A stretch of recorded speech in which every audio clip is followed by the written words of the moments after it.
So it is with great honor and privilege that on behalf of the Palm Springs International Film Festival, I present the first ever Filmmakers Who Make a Difference Award to the remarkable Laura Poitras.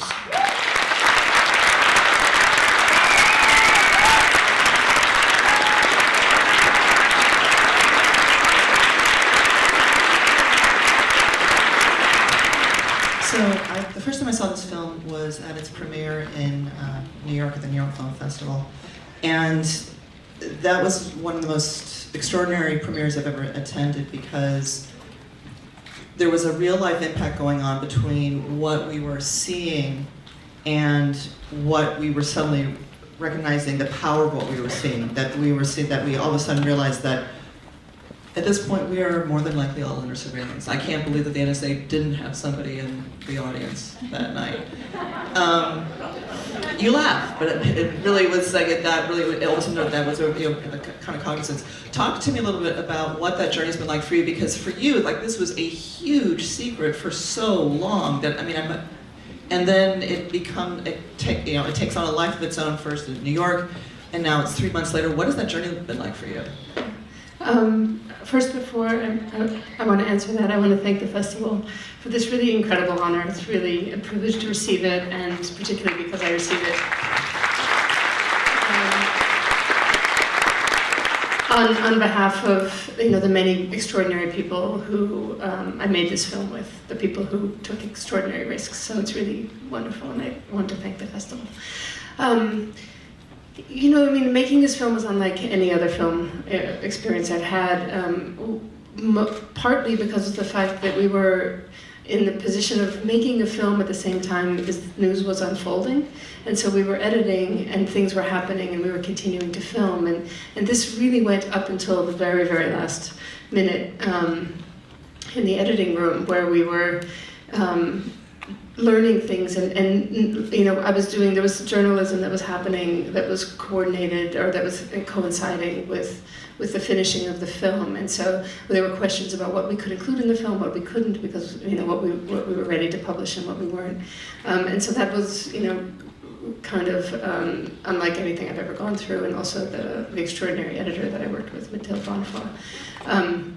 So we had to sort of just, always have sort of two heads about what was happening. And then the film was made under such extraordinary secrecy in terms of who actually knew about the film and the contents of it. And particularly because of some, source protection reasons, we were very, very careful in terms of what we sent and what we shared with who. And when we were in the process of editing, the people we were working with, both as funders and as distributors, we asked them to come to Berlin. We didn't send footage to the United States. We put them in screening rooms. We took away cell phones, and then we did screenings. And we asked everyone not to talk about the content of the film until we were ready to release it.